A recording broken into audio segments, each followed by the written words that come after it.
The Boiled One Phenomenon is an independent horror project on Dr. Nowhere's channel, also home to the Organic Enterprise, a separate series I plan on covering in a future video.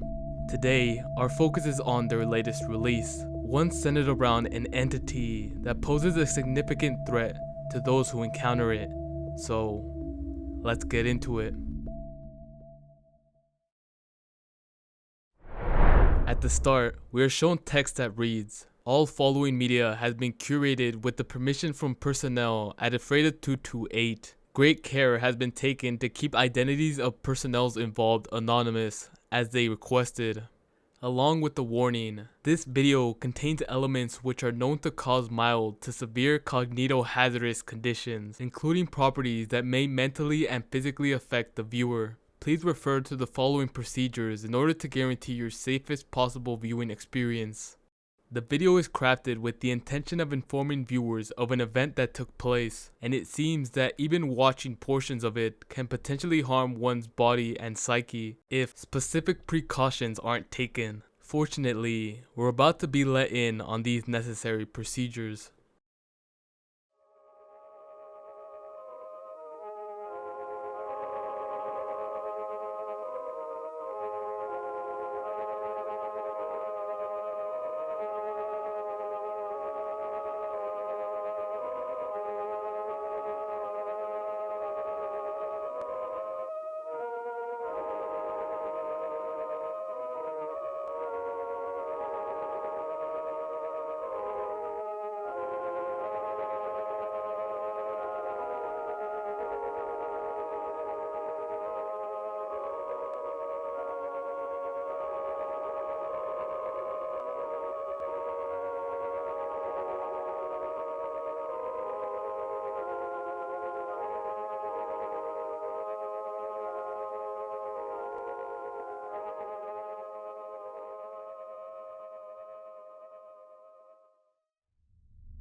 Earplugs, a pencil, a sheet of paper, and a standard Christian Bible open to Psalms 91:10 are all strangely required to keep in close proximity. Psalms 91:10 being a line that reads, "No evil shall befall you, and no plague shall come near your dwelling."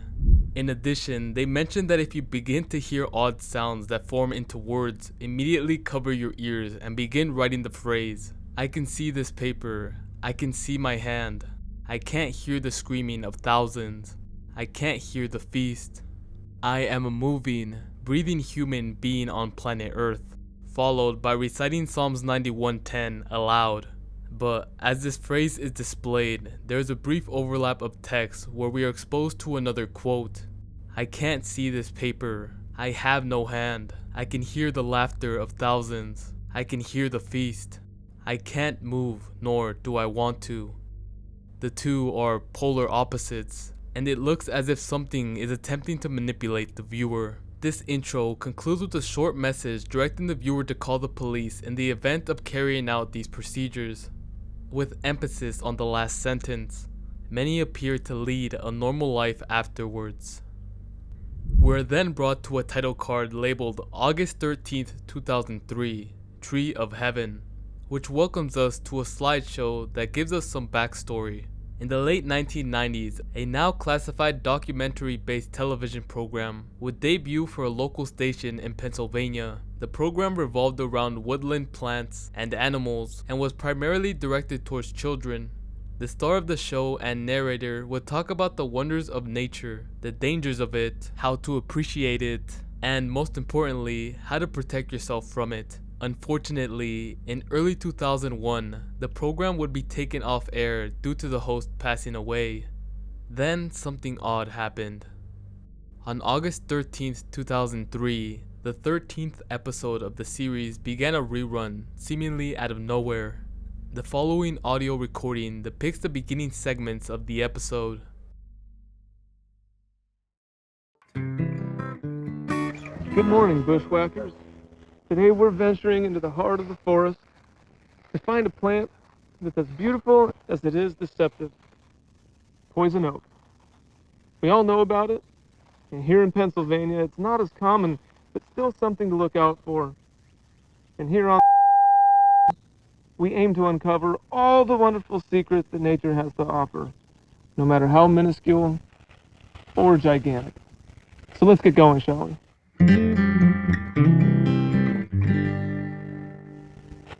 Found primarily in deep North American woodlands, poison oak has many different names and places of origin, also referred to as the tree of heaven. Imagine that? In China and Taiwan, one of these invasive species made its way to America in the 1700s and took its ground here boldly. As many of us know, it's infamous. After this clip, we learned the program was hijacked by an anomalous broadcast. This broadcast depicted videos of a red melted face that spoke to viewers in a warm yet deeply disconcerting voice. A face that they would then refer to as Fen228. They continue by mentioning, as Fen228 spoke, clips of footage and even live camera feed monitoring hospitals and bedrooms would be occasionally overlaid on the screen, obscuring Fen228's face. And as for what language it would communicate in, well, that's unknown, as both English and non-English speaking viewers remembered understanding every word that was spoken. Then we are exposed to a clip from said broadcast, though they note the audio has been reversed and altered, which they claim is absolutely necessary to suppress its hazardous attributes as effective as possible. So we'll listen to the original audio first, then I'll reverse it.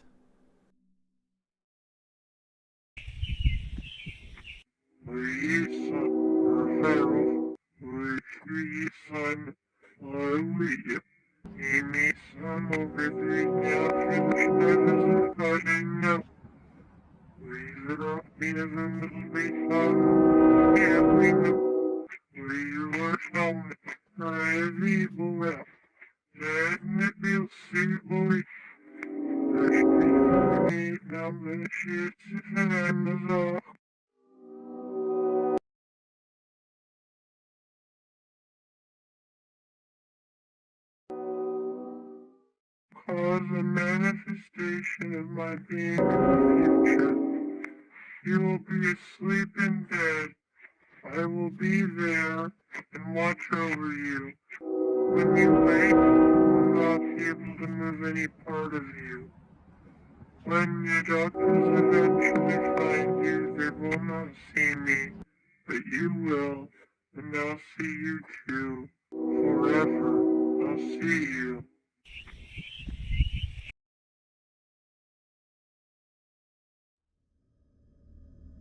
Fen228 is terrifying, and accompanied with a strange array of visuals. Though it's a short message, there's quite a bit we can pull from it. It appears 228 has the power to put someone to sleep, and once they awake, they are paralyzed. In addition, they have the power to latch onto someone while appearing invisible to others, which is inferred when 228 says, "When your doctor eventually finds you, they will not see me, but you will, and I'll see you too. Forever, I'll see you." It mentioning, "You will not be able to move any part of you," brings me back to the message during the procedures that also includes the inability to move. This realization makes me believe it was the one who sent it, and the reason for covering one's ears is due to its manipulative nature, which is evident in the text. This broadcast was given the name Broadcast 813. Broadcast 813 was viewed by roughly 530 residents throughout the southern Pennsylvania area, and upon viewing, left many severely distraught. Aside from the discomfort and paranoia Fen228's television presence had brought to the viewers, there were other side effects these viewers experienced that were highly unnatural. Many viewers reported not being able to keep the image of Fen228's face out of their mind. Some even continued to hear its voice days after viewing. A victim who requested to remain anonymous claimed that the face was living in his brain and feeding on his spine. Another described trumpets playing in their ears before they fall asleep. None of these people knew that this was only the beginning of a whole new species of suffering that would never be fully understood. The Broadcast 813 incident really scarred those who were unfortunately around to watch it, and it's made apparent that this is only the beginning. We then jump to the next day, August 14th, 2003, the Great Northeast Blackout of 2003. The broadcast forced the Ephrata branch to contact the North American Electronic Responsibility Corporation and asked them to disable all local power grids in Pennsylvania as a way to prevent any escalation.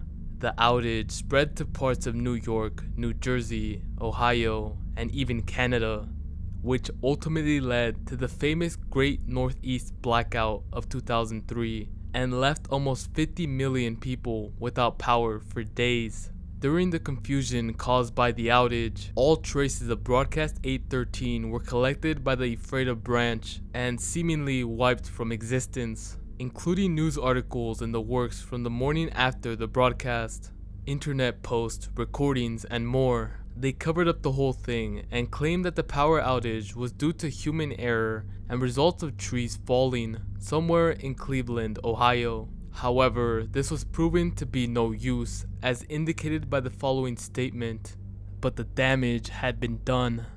Now we learn of the aftermath. 12 days after Broadcast 813 was blocked from the air, a historically massive influx of pseudocoma occurred throughout the state of Pennsylvania, leaving 509 people affected and many families in shock. Pseudocoma is an extremely rare condition in which a patient experiences a cerebral medullospinal disconnection, leaving them to be conscious but unable to move or communicate verbally due to the complete paralysis of all voluntary muscles in the body except for the vertical eye movements and blinking. This is the condition that 228 was referring to with having the inability to move. Due to its rarity, it was put under governmental investigation immediately. One thing in common with all of these cases is that the patients had been at home watching television the night the Broadcast 813 was aired. Though the victims of this outbreak were unable to speak, they were able to communicate through Morse code by blinking. More than 60 victims were interviewed. Many of these interviews held unavailing results that often led to more questions, and many others led to results that required archival or termination. However, fairly late into the investigation, they were notified of an odd case revolving one Job Zamborini, an elderly victim of the anomalous pseudocoma outbreak. Job Zamborini is his alias that he had requested to be called, leaving his real name classified. Zamborini was a war vet and fluent in Morse code, putting him on the mark as a potential interviewee as soon as the outbreak was put under investigation. After a very odd photo was taken in his backyard by his visiting grandson, his family became deeply troubled and convinced his house was haunted. This led them to contact a local priest in hopes his home would be blessed. We are then presented with the photo, but before, we are warned, for most comfortable viewing experience, wear blue light glasses or view from a distance of 3 feet or more.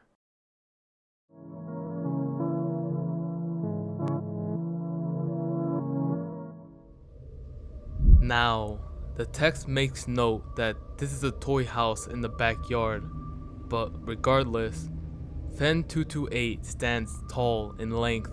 This could just be a coincidence, but its appearance closely resembles that of a tree, and given this short visual before the video, it's possible that it's growing like one.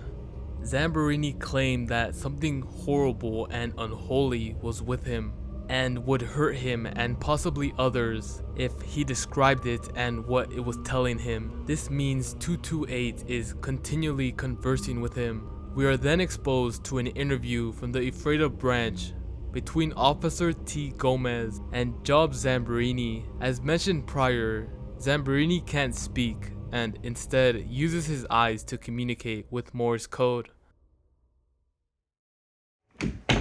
Hello, Mr. I'm Officer Gomez. Hope you're doing well today. Do you mind if I ask you a few questions regarding your condition and possibly unholiness within your home that your family had mentioned. Okay, first and foremost, did you notice any onset symptoms before you lost complete mobility of your body? Face, huh? When did you begin seeing this face? Interesting.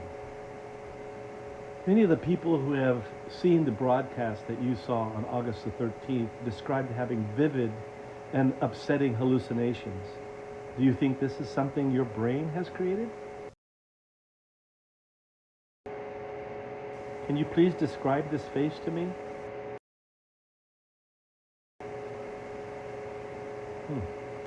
I still don't see it. Have you been having any hallucinations aside from the face? I'm sorry to hear that. Are these screams constant? Thank you. You shedding light on this is helping more than you know.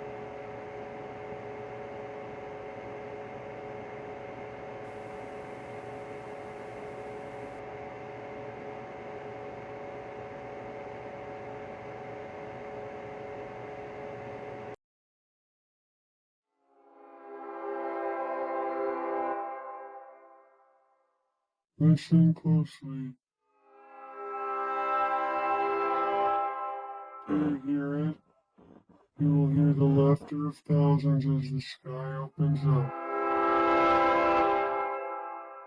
You will hear the trumpets play their happy sounds.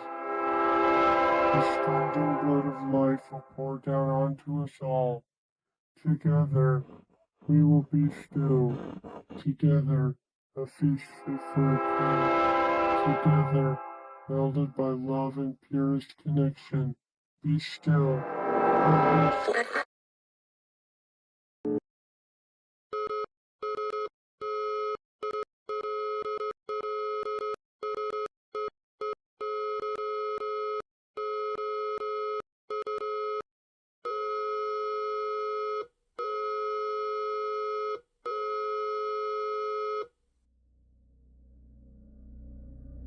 During the interview, Zamborini recounts his initial encounter with Fen 228. He describes seeing his face on television for the first time and feeling as if he is watching him from the window.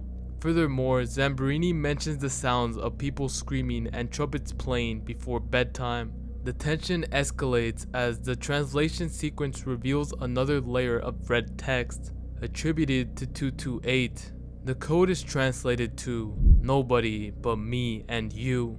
Suddenly, an obscure image flashes on the screen, accompanied by a subtle alteration of the text above the bed, now stating, "I can see you." As Fen 228 interrupts the footage, we see the message, "Wonderful day, the miracle of birth, a fetal fanfare," and Japanese characters that translates to "Fear the one and only Watanabe bird." Matsuhiro Watanabe, known by his nickname the Bird, served as a soldier in the Imperial Japanese Army during World War II. He was deemed a war criminal by the US occupation authorities due to his severe mistreatment of prisoners of war. Despite being classified as such, he was never apprehended and is reported to have passed away from old age at 85 on April 1st, 2003, the very same year in which these events unfold. Interestingly, a man named Louis Sylvie Zamperini served as a lieutenant in the United States Army Air Force during World War II. Zamperini's experience led him to endure torture and beaten in 4 different prisoner of war camps in Japan, where he encountered none other than Matsuhiro Watanabe, the Bird. He lived to the age of 97, passing away on July 2nd, 2014. Then there is a warning message that reads, "If you can see this screen, it means it's not safe to continue viewing. The program will end shortly. Protocol Brevita 228 has been initiated. Perform the procedures given to you during the instruction portion of this video immediately. Psalms 91:10 is repeated 3 times, and there is Morse code in the background that translates to, "I still see you."